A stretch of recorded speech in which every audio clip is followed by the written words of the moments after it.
o Antônio está falando aqui, olha, diz que tá tendo muita dificuldade, porque os contadores estão falando que os empresários podem sofrer auditorias e sofrer penalidades.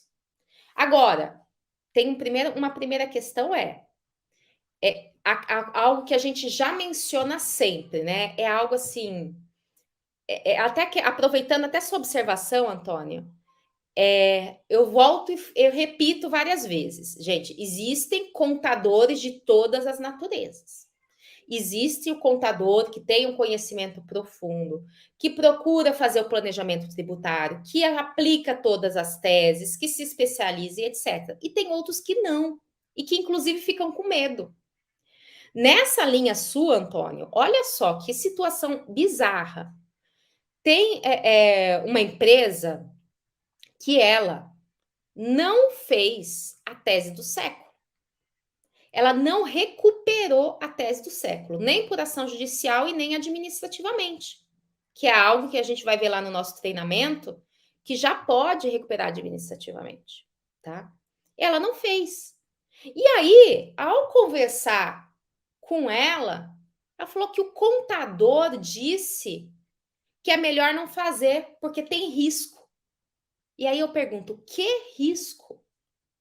Tá? Assim, é claro, nada na vida a gente vai dizer, até respirar tem risco, se for brincar, né? Mas o risco se na hora de fazer essa retificação, ele colocar o número errado. Esse é o risco. Por quê? Porque, na verdade, a tese do século já está, por exemplo, pacificada pela jurisprudência do STF. A própria Procuradoria da Fazenda Nacional emitiu um parecer. O próprio manual das normas contábeis, lá da escrituração fiscal digital, a EFD, diz como que você tem que fazer para recuperar. E mesmo assim, o contador da empresa disse que é arriscado. Na verdade, a minha função agora, né? Estou nessa fase igual a você, Antônio. A minha função agora é convencer essa empresa que eu vou marquei reunião para tentar fazer isso daí, para mostrar para ele que existe a norma da Receita Federal autorizando, que o guia da Receita Federal diz que aquilo pode ser feito. Então, assim, se existe algum risco, é o risco que até nós, quando nós vamos fazer a nossa declaração do imposto sobre a renda, eu posso colocar um número errado, digitar aqui um zero a mais e dar um chabu. Pode acontecer isso? Pode.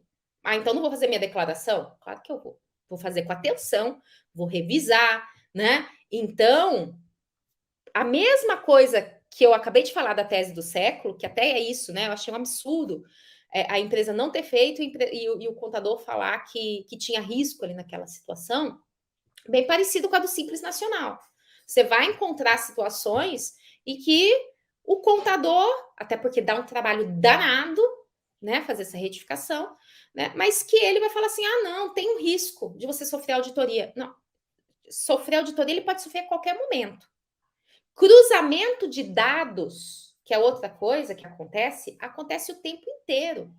Então, o que nós estamos falando é que você fez um procedimento que acabou pagando um valor a maior e que a própria Receita Federal reconhece que tem direito, né? Aqui, ó, o entendimento da Receita Federal, aqui o previsão legal. Isso é feito no próprio sistema, tanto é que tem um campo separado. Na aula do treinamento lá, vou mostrar esse campo separado para vocês. Tem um campo separado para colocar esses valores. Se tem esse campo separado, é porque era para ter sido feita essa declaração de outro jeito, né? Exato, o Marcos está até falando aqui, ó, a Receita Federal tem entendimento claríssimo em solução de consulta COSIT, que é vinculante, de que a Receita pode segregar. Então, é isso que a gente tem que fazer, sabe? Uma conscientização para essas empresas, inclusive fazendo referência de que outras fizeram, né? De que receberam em 60 dias a recuperação, porque é isso, né? Você recupera os valores em 60 dias. Né? Outro dia, quando eu estava dando uma outra aula de Simples, o Salomé falou assim: acabei de fazer uma, né? Minha primeira do Simples Nacional, para uma empresa de cosméticos, e ela recuperou R$ 200 mil. R$ 200 mil na conta dela em 60 dias.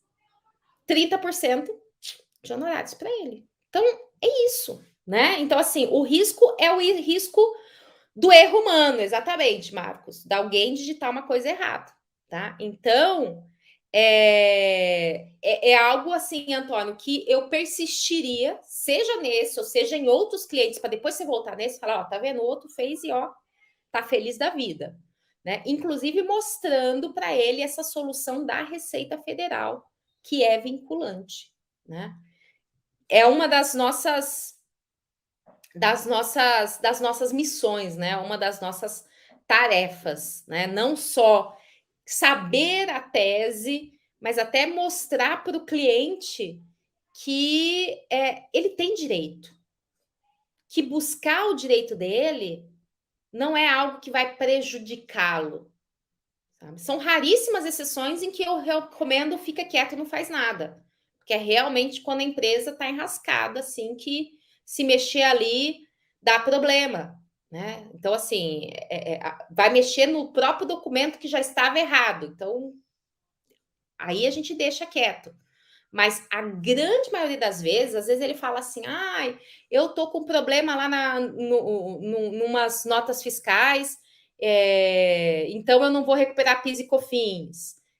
Tem que examinar se uma coisa afeta a outra. Porque às vezes não tem nada a ver. O sujeito que deixou de recolher contribuição previdenciária tem nada a ver, pode pedir PIS e COFINS de volta.